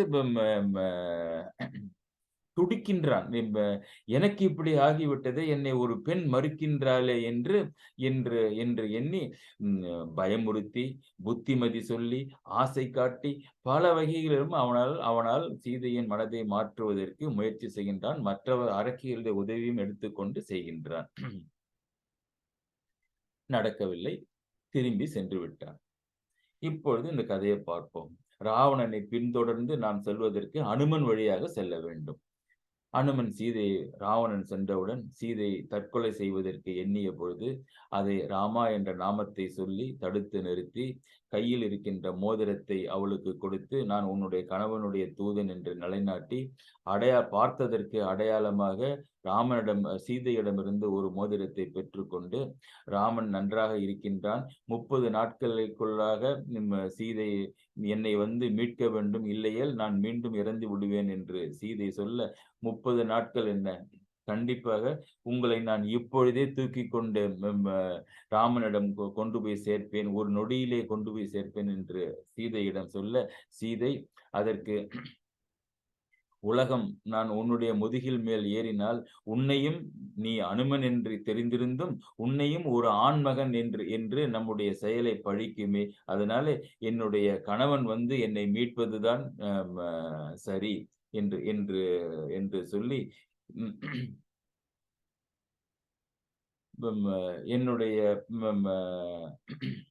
என்னை நினைத்து நீங்கள் பயப்பட வேண்டியதில்லை. இந்த அரக்கர்களை நான் பார்த்துக் கொள்வேன். நான் நினைத்தால் ஒரு சொல்லினாலே இந்த இலங்கையை சுட்டு விடுவேன். அது என்னுடைய மன்னவனுடைய பெருமைக்கு மாசு என்று அந்த சொல்லை நான் வீசிவிட்டு நான் அமைதியாக இருக்கின்றேன். சென்று ராமனுடன் வந்து என்னை மீள் என்று சொல்கின்றார். கேட்டுக்கொண்டான். அனுமன் திரும்புகின்றான். ராவணன் போன வழியிலே திரும்பி நடக்கின்றான். திரும்பி செல்கின்ற பொழுது ஒரு எண்ணம் வருகின்றது. சீதையை பார்த்தாகிவிட்டது, மோதிரத்தை கொடுத்து மோதிரத்தை வாங்கியாகிவிட்டது. இது என்ன ஒரு கூரியர் சர்வீஸ் மாதிரி. ஒரு அடையாளத்தை கொடுத்து உன்னை கண்டுபிடித்து எங்கே இருக்கின்றது என்று சொல்லி உன்னை டெலிவர் பண்ண சொன்னாங்க. டெலிவர் பண்ணிட்டான். ஆனா இது லிட்டில் டிஃபிகல்ட். என்ன அப்படின்னா இந்த அடையாளத்தை சொன்னவன் இந்த அட்ரஸ் சொல்லல எங்க இருக்குன்னு. அட்ரஸை நம்ம ஆஞ்சநேயர் கண்டுபிடித்து விட்டார். அட்ரஸையும் கண்டுபிடித்து செயலையும் முடித்து விட்டார். திரும்பி போக வேண்டும் என்றால் அது ஒரு சாதாரண மெசஞ்சருக்கு அது அழகு. ஆனால் அனுமருக்கு சொன்னதையும் செய்ய வேண்டும், தன் பகவான் சொன்னதையும் செய்ய வேண்டும், சொல்லாததையும் செய்ய வேண்டுமாயிற்று அவன் நினைத்தான். இப்படி பார்த்த ராவணன் இந்த சீதையை மிரட்டுகின்றானே, இந்த பசங்களுக்கு நாம் ஒரு மிரட்டலை காட்ட வேண்டும் என்று முடிவு செய்தான். இவர்கள் கொல்வது போல, இவர்கள் அடித்து நொறுக்குவது போல, இவர்கள் பயமுறுத்துவது போல உலகிலே பலர் இருக்கின்றார்கள். இவர்களை விட இன்னும் கொடுமையானவர்கள் இருக்கின்றார்கள் என்பதை இந்த அரக்கர்கள் கூட்டத்திற்கு நாம் ஒரு காட்டிவிட்டு செல்ல வேண்டும் என்று முடிவு செய்கின்றார். முதலிலே எங்கே ஆரம்பித்தான்? அவன் நடந்து சென்ற அந்த அசோகவனத்தை ஆரம்பித்தான். அசோகவனத்தில் இருந்த மரங்களை எல்லாம் பிடித்து அந்த இலங்கை நகர் எரிந்து அங்கே வைத்திருந்த அந்த பெரிய மலைப்பாறைகளையும் அந்த நீர்த்தேக்கங்களையும் உடைத்து சின்ன பின்னமாக்கி அதையெல்லாம் வானிலே எரிந்து பல வீடுகளையும் தெருக்களையும் உடைத்து அசோகவனத்தை அழிக்கின்றேன் என்ற எக்ஸ்கியூஸ்ல முதலிலே இலங்கையை அழிக்க ஆரம்பித்தான். அசோகவனம் ராவணனுடைய பிரத்யேகமான வனம், பிரைவேட் பார்க். அது பிரைவேட் டெரஸ்ங்கிறோம்ல, அது மாதிரி பிரைவேட் பார்க் அரசனுக்கு. அது அந்த அழிவிலே அங்கு இருந்த காவலர்கள் அத்தனை பேரும் இறந்து விட்டனர். புதிதாக அங்கு என்ன நடக்கிறது என்று ஓடி பார்க்க வந்த மற்ற காவலர்கள் அசோகவனம் அழிந்து கிடப்பதையும் ஒரு குரங்கு இப்படி ஆர்ப்பாடித்துக் கொண்டு வேலை செய்வதையும் பார்த்து பயந்து போய் ராவணனிடம் அரண்மனையிடம் சென்று அசோகவனம் அழிந்து விட்டது, ஒரு குரங்கு அழித்துக் கொண்டிருக்கின்றது என்று பயந்து நடுங்கிக் கொண்டு ராவணன் முன்னால் சென்று அந்த அசோகவனத்து காவலர்கள் சொன்னார்கள். அப்போதான் வந்து அரண்மனையிலே உட்கார்ந்திருக்கின்றான் ராவணன். என்ன அசோகவனத்திலிருந்து திரும்பி வந்திருப்பான் அல்லவா, கொஞ்சம் முகெல்லாம் அலம்பிட்டு வந்து ஒரு ஒரு ஒரு ரிலாக்ஸ்டு சீட்டிங்னு வச்சுங்க. அது இன்னும் அரண்மனை அலுவல்கள் ஆரம்பிக்கவில்லை. ராத்திரி தானே நடந்து கொண்டிருக்கின்றது. விடியற்காலை பொழுது அது. என்னது? அரக்கர்கள் காவல் செய்கின்ற அசோகவனம் அழிந்து விட்டதாம். நம்ப முடியவில்லையே! ம் அ அதுவும் அழிந்தது என்றால் போயும் போயும் ஒரு குரங்கு அழித்து விட்டதாமே என்று அவனுக்கு ஆச்சரியம். உடனே சொன்னான், "இதை நீங்கள் சொல்லுவதற்கும் என்னிடம் சொல்லுவதற்கும் உங்களுக்கு தைரியம் இருக்கின்றதே! ஏதாவது கனவு கண்டீர்களா? தூக்கத்தில் இருக்கின்றீர்களா? ஏதாவது பேய், பூதம் உங்களை அடித்து விட்டதா? ஏன் இப்படி உளறுகின்றீர்கள்?" என்று அவன் நம்பவும் மறுக்கின்றான். இப்படி அந்த "இல்லை ஐயா" ம ம என்று அவர்கள் சொல்லிக் கொண்டிருக்கின்ற பொழுது, ஒரு பெரிய ஒரு அட்டகாசமான ஆர்ப்பரித்த ஒரு குரல் அவனுடைய காதுகளிலே வந்து கேட்கின்றது.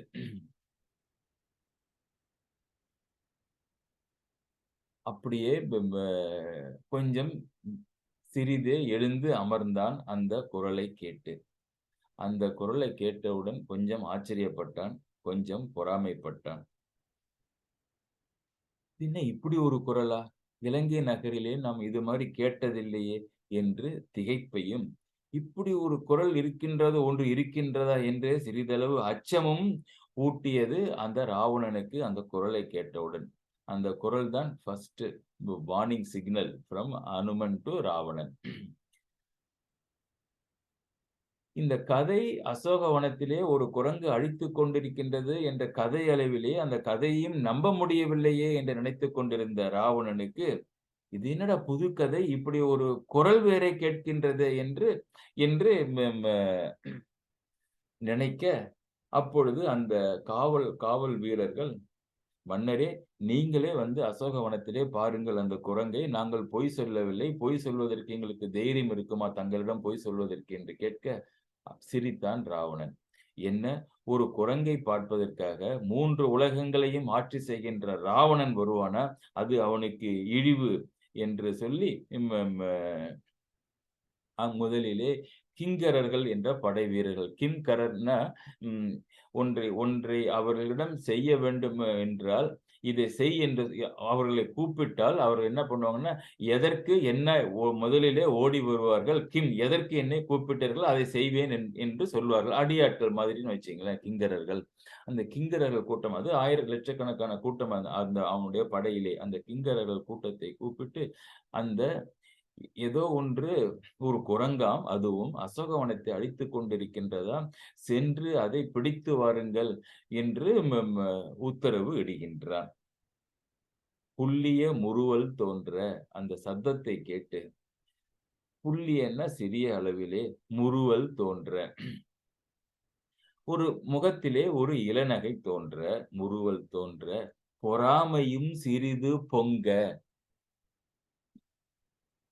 எதற்கு பொறாமை வர வேண்டும் ராவணனுக்கு? அந்த குரல் கேட்டது. ஓகே. என்ன இப்படி ஒரு குரலா? முதல்ல அடிமனசிலே அவனுக்கு பயம், அச்சம். ஆனா இவர் தான் மாஸ்டர் ஆக்டர் ஆச்சே. ஆனா வெளியில என்ன முகத்துல என்ன தெரிகின்றது?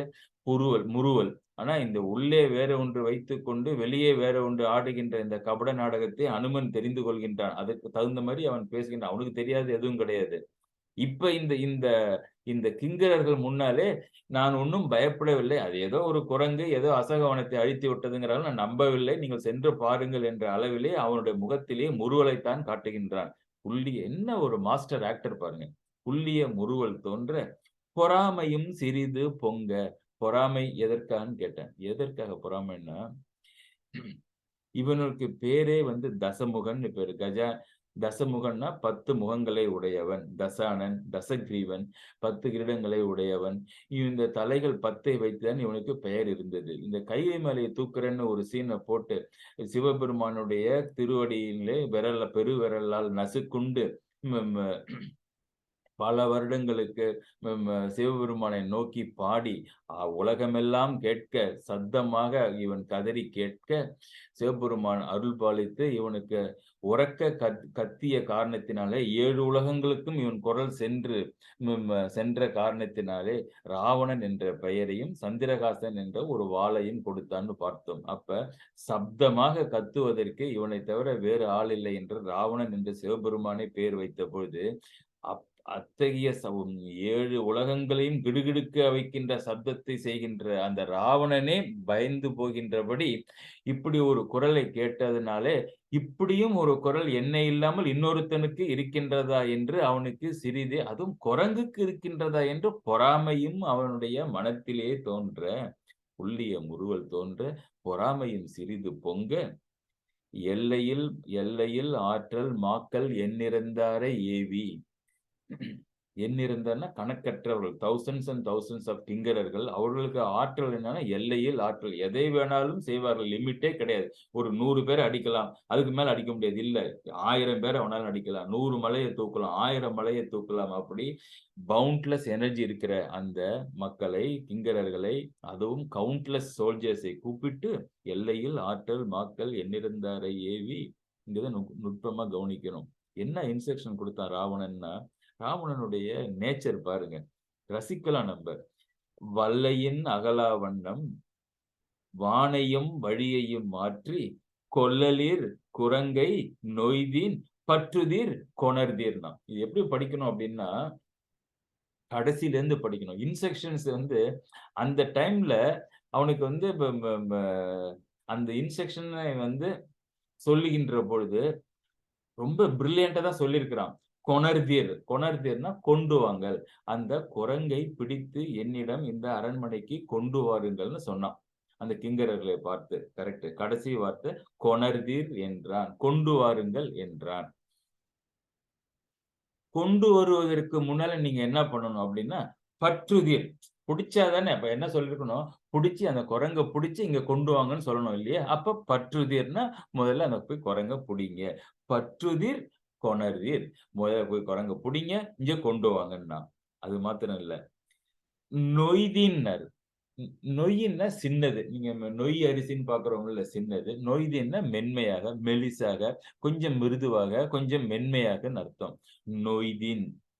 புடிக்கிறத எப்படி புடிக்கணும்னு சொன்னான்னா, கொஞ்சம் மென்மையாக, அதுக்கு அது நீங்க எல்லாம் பெரிய ஆற்றல்ல, ம் அளவில் ஆற்றல். அதுவும் எண்ணிக்கை இல்லாத அளவுக்கு போறீங்க. அத்தனை பேர் இந்த குரங்கு மேல விழுந்து கிழுந்து புடிச்சா என்ன ஆச்சுன்னா, நீங்க புடிச்ச வேகத்துல அதுக்கு கைய, கால் எலும்பெல்லாம் உடைஞ்சு செத்து கித்து போயிட போகுது. அதனால மென்மையாக புடிங்கள். நொய்தீன்.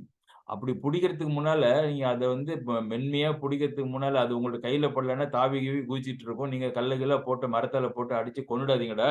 கொல்லலீர் குரங்கை.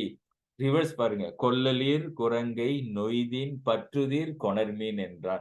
கொல்லலீர்ன்னு ஆரம்பிச்சான். ஏன் கொல்லலீர் அப்படின்னா, கொன்னு கின்னு வச்சிடாதீங்கடா, குரங்கு தானே அப்படின்னு சொல்லிட்டு அசோகவனத்தை அழிச்சது உங்களையும் அழிக்கிறதுக்கு சண்டை போட்டுன்னு வச்சுங்க. கோபத்துல நீங்க அத புடிச்சு தின்னுட்டீங்கன்னா, இது விட்டா நம்மளையும் அழிச்சிரும்னு சொல்லிட்டு அது 2ஆ பிச்சு போட்டு தின்னுட்டீங்கன்னா என்ன ஆவுறது? கொல்லலீர் குரங்கை. கொல்லலீர். கொன்னுடாதீங்க குரங்கை. நொய்தீன். மென்மையா புடிங்க. நொய்தீர் பற்றுதீர் கொணர்மீன் என்றான். அதுக்கு முன்னால ஒரு இன்ஸ்ட்ரக்ஷன் கொடுத்தான். எல்லையில் ஆற்றல் மாக்கள் எண்ணிறந்தாரை ஏவி என்ன பண்ணான்னா, இது குரங்கு. இது ஒரு ஒரு இந்த குரங்கு இந்த இலங்கைக்கு வந்திருக்கும்னாலே மேல் வழியா தான், அதெல்லாம் புத்திசாலி தான் அவன். வான் வழியா தான் வந்திருக்கும். அதனால முதல்ல இலங்கைக்கு மேல அந்த வான் வழியா அடையுங்கன்னான். வல்லையின் அகலா வண்ணம் வானையும் வழியையும் மாற்றி, முதல்ல அது வந்த வழி வானத்தின் மூலம் தான் வந்திருக்கும். அதனால அந்த முதல்ல வானத்தை அடையுங்கள். மற்ற வழியெல்லாம் நீங்க அடைச்சு வையுங்க. அதற்கு அப்புறம் நீங்க அத உசுரோட புடிங்க. கொன்னுகின்னு போயிட்டுறாதீங்கடா. தின்னு போயிடாதீங்கடா. ஏன்னா நான் அத பார்க்கணும். இப்படி ஒரு குரல் எடுத்துட்டு ஒண்ணு கத்துச்சுன்னா, அதுக்கு அது என்னன்னு நான் அத பார்க்க வேண்டாமா? அப்படின்னு சொல்லி ம் ஒரு ஒரு சுவராசியமாக இது யார்ரா இப்படி சண்டை போட்டதுன்னு தெரிஞ்சுக்கிற அளவுக்கு தான் அவனுடைய மமதையிலே அந்த அனுமனுக்கு இடத்தை கொடுத்திருக்கின்றான். புல்லிய முறுவல் தோன்ற பொறாமையின் சிறிது பொங்க எல்லையில் ஆற்றல் மாக்கள் எண்ணிறந்தாரை ஏவி வல்லையின் அகலா வண்ணம் வானையும் வழியையும் மாற்றி கொல்லலீர் குரங்கை பற்றுதீர் நொய்மீன். மெதுவா பிடிச்சிட்டு வாங்கப்பா, கொணர்தீர் என்றான். சரி.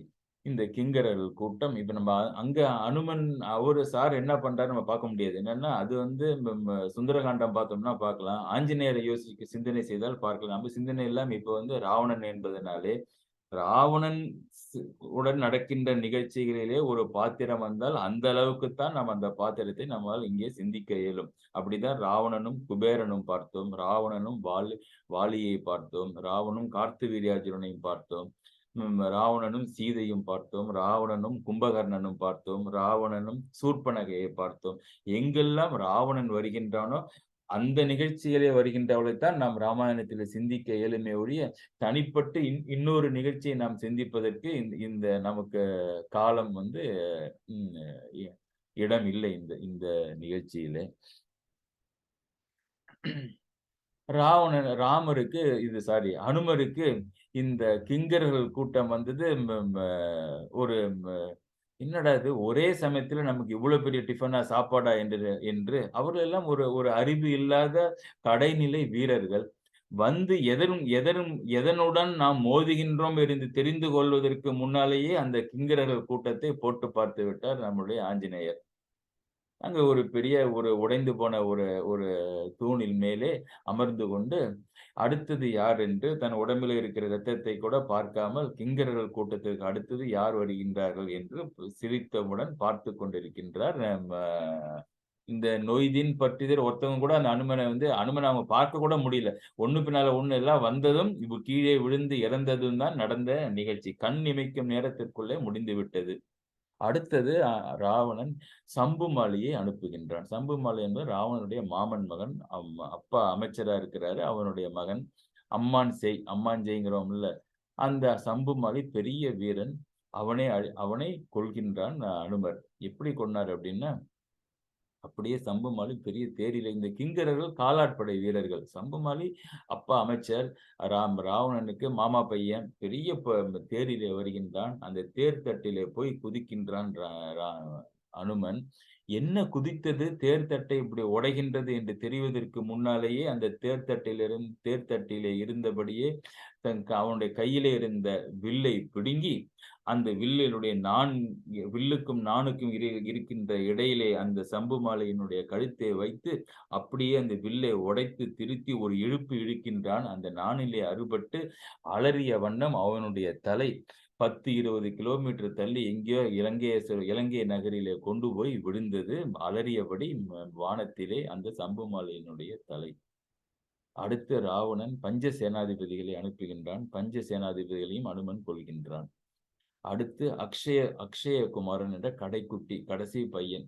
அவன் கேட்கின்றான், அப்பா என்னை அனுப்புங்கள் அந்த குரங்கை வெல்வதற்கு என்று சொல்ல, அந்த அந்த அனுமனுடன் சண்டை செய்வதற்கு அந்த அக்ஷயகுமாரனை ராவணன் அனுப்ப, இவருக்கு கொஞ்சம் போர் அடிச்சிருச்சு. இன்னும் இருக்க ஒரு ஆளாய் வருகின்றார்களே, அப்படி என்றால் அந்த ஒரு ஆளை நாம் கொலை செய்வதிலேயே ஒரு ஒரு ஒரு ஒரு ஒரு மெசேஜ் இருக்க வேண்டும் என்று அனுமன் நினைத்து, அந்த அந்த அப்படி தேரிலே இருக்கின்ற அந்த அக்ஷயகுமாரன், ராவணனுடைய கடைசி பையன், இந்திரஜித்தினுடைய கடைசி தம்பி.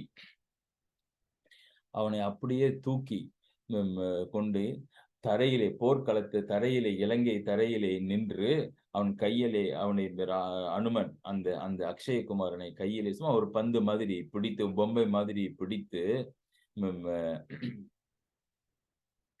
அந்த பூமியே அம்மியாக ஆக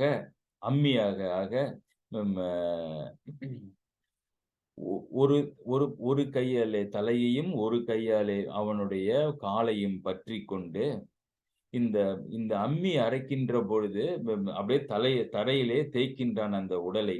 அம்மியிலே நாம் அம்மிக்கல்லை வைத்து அரைக்கின்ற பொழுது என்ன வேண்டும், நமக்கு தண்ணீர் வேண்டும் அல்லவா?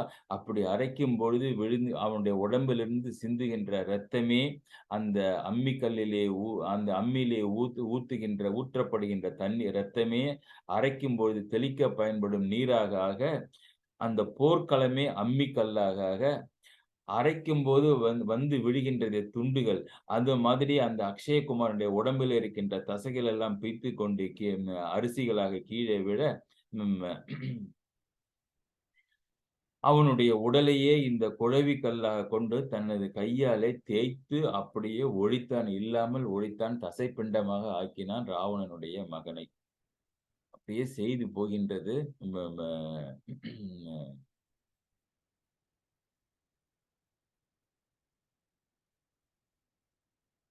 ராவணன் அக்ஷயகுமாரன் இறந்ததை நினைத்து மிகவும் கோபப்படுகின்றான். ஆனால் பயம் இல்லை. ம் இன்னும் அது ஒரு குரங்கு தானே என்று என்று என்று என்று என்று நினைத்துக் கொண்டு ம் அடுத்து யாரை அனுப்பலாம் என்ற அளவிலே தான் அவனுடைய சிந்தனை இருந்து கொண்டிருக்கின்றது. ராவணனுடைய முதல் மகன் இந்திரஜித்.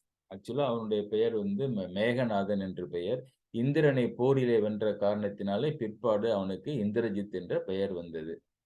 அப்பா மாதிரி ஒரு ஒரு தந்தைக்கு சமமாக போர் செயலிலே வீரம் உடையவன் இந்த இந்திரஜித்.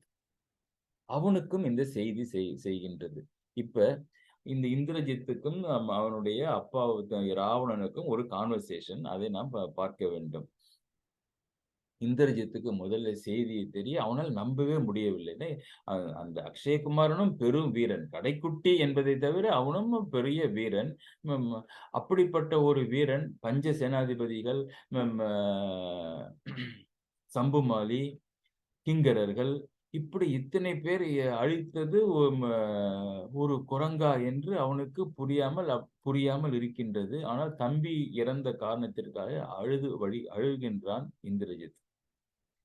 எப்படி அழுதானா, தம்பியை உண்ணும் தோறும் தாரை நீர் ததும்பும் கண்ணான். தம்பியை அக்ஷயகுமாரன் நினைக்கிறப்பெல்லாம் அப்படியே தண்ணி ரெண்டு கண்கள் இருந்து தாரை தாரையாக வாட்டர் ஃபால்ஸ் மாதிரி தாரை நீர் ததும்பும் அப்படியே ததும்பி கொட்டுது தண்ணீர். தாரை நீர் ததும்பும் கண்ணான் வம்பியல் சிலையை நோக்கி வாய் மடித்து உறுத்து நக்கான். அப்படியே கையில வந்து ஒரு பெரிய வில்லு வச்சிருக்கிறான்ல, அந்த வில்ல பார்த்து என் கையிலே இந்த வில்லு வைத்திருப்பதற்கு என்ன பிரயோஜனம்? என் தம்பியை இப்படி சாகடித்திருக்கிறானே ஒருத்தன், ஒண்ணும் பண்ண முடியலையே.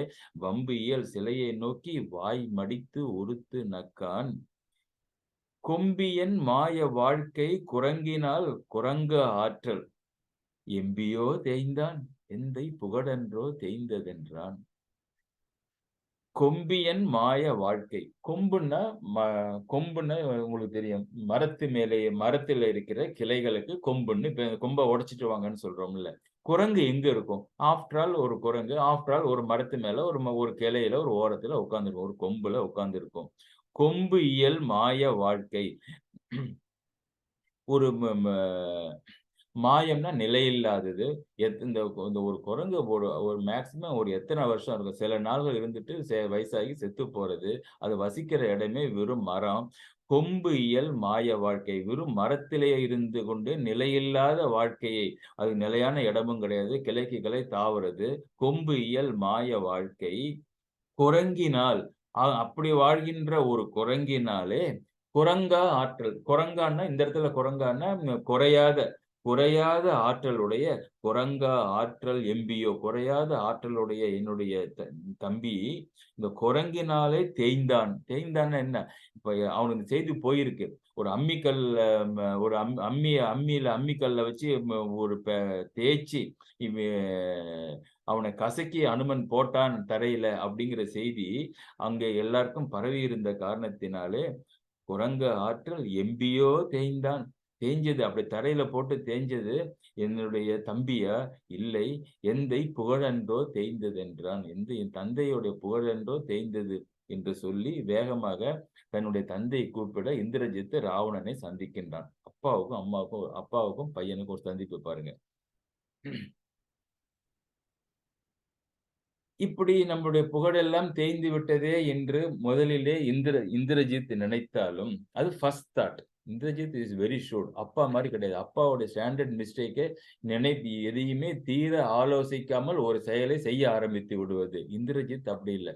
Very careful and very measured in his steps. முதலிலே அப்படி நினைத்தாலும் பின்பு அவனுக்கு உண்மை புரிகின்றது. அப்ப குரங்கா போய் நம்முடைய அந்த அக்ஷயகுமாரனை கொன்றது இல்லை. ஆல்ரெடி பெரும் கோபத்தில் இருந்த ராவணனுக்கு குரங்கு கொல்லாமல் யார் கொன்றது? குரங்குதான் கொன்றது என்று நம்முடைய வீரர்கள் வந்து சொல்கின்றார்களே என்று சொல்ல, தன் தந்தையை பார்த்து யாருமே அப்படி ஒரு செயல் கேட்க முடியாது. பின்னால தான் கும்பகர்ணன் சொல்லப் போகின்றான். அதற்கு ரொம்ப நாட்களுக்கு அப்புறம் தான் விபீஷ்ணன் அறிவுரை சொல்லப் போகின்றான். இப்ப முதல்ல அந்த இந்திரஜித் சொல்கின்றான் பாருங்கள். ஒன்றும் நீ உறுதி ஓராய். அப்பா நான் உன்னை வந்து என்னுடைய சின்ன வயசுல இருந்து பார்த்துட்டு இருக்கிறேன். உறுதினா நன்மை. உனக்கு நன்மையானது எதையுமே நீ யோசித்து செய்ய மாட்ட. நீ யோசித்து உனக்கு என்னென்ன தீமை வருமோ அதைத்தானே நீ செய்வாய். ஒன்றும் நீ உறுதி ஓராய். ஒரு மகன் தந்தைக்கு செய்கின்ற அறிவுரை பாருங்க. ஆனா கேட்டுக்கிறான் ராவணன். ஒன்றும் நீ உறுதி ஓராய். ஒன்று கூட நீ நல்லது உனக்கு பிளான் பண்ணி செய்ய மாட்டாய். உறுதினா நன்மை. ஓராய்னா சிந்தித்தல். நீ சிந்திக்க மாட்டியே. உற்று அறிந்து உலையகிற்று. உற்றுன்னா பட்டறிவுன்னு பேரு. உற்றதுன்னு சொல்லாம நடந்தது. நீ முன்னாலே உனக்கு நல்லத நீ யோசிச்சிருக்கணும். யோசிக்காம உனக்கு தீமையாகிய சீதையை கொண்டு வந்து நீ அசோகவனத்தில சிறை வச்சிருக்கிற. அத விடு. இப்ப அந்த சீதையின்பால் வந்த அந்த விளைவுகனாலே இப்ப உன்னுடைய மகன் இறந்து விட்டான். நாடு அழிந்து விட்டது. அசோகவனம் அழிந்து விட்டது. இப்ப வந்து நீ வருந்துவதனால என்ன பயன்? உற்று அறிந்து உலையகிற்று. இப்ப நடந்து ஒண்ணு பட்ட பிறகு நீ அதுல வருத்தப்படுவதனால என்ன பயன்? நீ முன்னலே நீ வந்து என்ன பண்ணியிருக்கணும்? நீ உறுதி ஓராய். உனக்கு என்ன வேணும்னு நினைச்சு பார்த்திருந்திருக்கணும். அது மாரி இல்லாம இப்ப எல்லாம் அடிபட்ட பிறகு இப்பொழுது எண்ணி வருந்துவதனால அப்பா என்ன பயன் உனக்கு? வன்திறல் குரங்கின் ஆற்றல் இப்ப சொல்றான். வன்திறல் குரங்கின் ஆற்றல். அப்பா இன்னும் யோசிச்சு பாருங்க. நம்மளுடைய இலங்கையில வந்து குதிக்கிறதும், அசோகவனத்தில புகுதலும், சீதையை கண்டுபிடித்தலும், அசோகவனத்தை அழித்தலும், பஞ்ச சேனாதிபதிகளை கொல்லுதலும், அக்ஷயகுமாரனை அப்படி கொல்றதும், சம்புமாலினுடைய தலைய சீவுனதும், ஒரு சாதாரண குரங்கே கிடையாதப்பா அது. வன்திறல் குரங்கின் ஆற்றல், மரபு நீ உணர்ந்து. அப்படி இருக்கிறப்ப, ஒரு நிகழ்ச்சியும் அந்த குரங்க பத்தி நீ தெரிஞ்சுக்கிட்டு வர்றப்ப, அதனுடைய உண்மையான ஆற்றலை நீ உணர்ந்து கொண்டு, அதற்கு தகுந்தபடி தானே நீ செய்ய வேண்டும். ஆற்றல், மரபு நீ உணர்ந்து, உணராமல் பண்ணிட்டேங்கிறார். பின்னால சண்டையில பலமுறை நாம் பார்க்கப் போகின்றோம். எதிரியினுடைய செயல்களையும், ஆற்றலையும் உணராமல் அவன் வந்து பல செயல்களை செய்து வருத்தப்படப் போகின்றான். அதுதான் இங்க பையன் சுட்டிக்காட்டுகின்றான். நீ உணர்ந்து செய்யலையே! வன்திறல் குரங்கின் இல்லன்னா ஆஞ்சநேயரை பார்த்து போர்க்களத்தில பார்த்து ம ம ஆஞ்சநேயர் கூட சண்டைக்கு வர்றாரு. வரலாமா முதல்ல ஆஞ்சநேயர் மேல? அதுக்கும் என்ன சொல்றாருன்னா, ஆஞ்சநேயர் ஒரு டீல் போடுறாரு. "நீ என்னை ஒரு குத்து குத்து, நான் உனக்கு ஒரு குத்து குத்துறேன். யாரு மீண்டு நிற்கின்றார்களோ அவர்கள் அவர்கள் வெல்வார்கள்." அப்படின்னு ஒரு பெட் வைக்கிறாங்க. அப்படி யோசிக்காமல் எதையும் செய்ய ஆரம்பிப்பது இந்த ராவணனுடைய வேலை. "வன்திறல் குரங்கின் ஆற்றல் மரபு நீ உணர்ந்து மன்னோ, சென்று நீர் பொருதீர் என்று திறம் திறம் செலுத்தி" அந்த குரங்கு கூட சண்டை போடுங்க, சண்டை போடுங்கன்னு ஒருத்தன அனுப்பிச்சியேம்மா. உன் மாமன் பையன அனுப்பிச்ச. பஞ்ச சேனாதிபதிகள அனுப்பிச்ச. அப்புறம் அக்ஷயகுமாரனையும் அனுப்பிச்சியே. சென்று நீர் பொருதீர். பொருதீர்னா சண்டை. சென்று நீ போய் சண்டைக்கு போ. நீ போய் சண்டைக்கு போ என்று திறம் திறம் செலுத்தி ஒரு ஆள் போக போக அடுத்த ஆள் நீ அனுப்பிச்சியே. கொஞ்சமாவது யோசிச்சிருக்க வேண்டாமா? திறம் திறம் செலுத்தி தேய கொன்றனை நீயே அன்றோ நெருதர் குழுவை எல்லாம். அங்க அந்த குரங்கு வந்து இப்ப இந்த அரக்கர்கள் கூட்டத்த கொன்னு போச்சுன்னு நீ சொல்றியே, அந்த அந்த அந்த புகழெல்லாம் தேய, அந்த அரக்கர்கள் எல்லாம் தேய, கொன்றனை நீயே அன்றோ? அப்பா நீதானே அதை கொன்றாயே ஒழிய, நெருதர் குழுவை கொன்றது அந்த அனுமன் அல்ல. அப்படின்னு அந்த அந்த அந்த இந்திரஜித் தன் தந்தையிடம் சொல்ல, இருந்தாலும் மகனுக்குரிய கடமை தந்தைக்கு உதவி செய்ய வேண்டும் என்ற காரணத்தினாலே, இந்திரஜித் அனுமனுக்கு சண்டை போட வந்து, அனுமன் இந்த இந்திரஜித்தை பார்த்தவுடன், இவன் இவன் இவன் இவன் ராவணன் தான் இவனோ! என்ன அத்தனை அத்தனை வசீகரமாக இருக்கின்றானே! அத்தனை தேஜஸ், வீரம் தெரிகின்றதே! ஆனால் 10 தலைகள் இல்லை. இவ்வளவு அழகாக இருக்கின்றானே! முருகக் கடவுளோ? இல்லை. அவனுக்கு 6 முகம் இல்லையே! இல்லை இவனே பிரம்மாவோ, விரிஞ்சனோ, இல்லை அயனோ, ம் அ இல்லை உலகத்தை எல்லாம் தாங்கிக் கொண்டிருக்கின்ற ம ம பாஞ்சசைன்யம் ப ப அந்த பஞ்சனை ப ப ப இருக்கின்ற அந்த பாம்புக்கு பேர் என்ன? ஆதிசேஷன். அந்த ஆதிசேஷனோ என்று அனுமரே வியக்கும் வண்ணம் தோன்றிய அந்த இந்திரஜித்திடம், இந்திரஜித்து கடைசியாக அந்த பிரம்மாஸ்திரத்தை ஏவ அதற்கு கட்டுண்டது போல் நடித்து, காலத்தை தாழ்த்தாமல் நாம் அந்த ராவணனிடம் சென்று அவனை பார்த்து சொல்ல வேண்டியதை சொல்ல வேண்டும் என்ற நோக்கிலே பிரம்மாஸ்திரத்திற்கு கட்டுண்டு இந்திரஜித் இழுத்து வரப்பட்டு ராவணன் முன்னாலே நிற்கின்றான் ஆஞ்சநேயர். ஆஞ்சநேயர் ராவணனை பார்க்கின்றார். அந்த ராவணன் ஆஞ்சநேயரை பார்க்கின்றார். நான் சொன்னேன்ல, அந்த பார்த்த அந்த கோபத்தில் இத்தனையும் நடந்து விட்டதற்கு இந்த குரங்கா காரணம். இன்னும் இந்த குரங்கு சீதையை பார்த்து விட்டது என்று அங்க யாருக்குமே என்ன தெரியாது.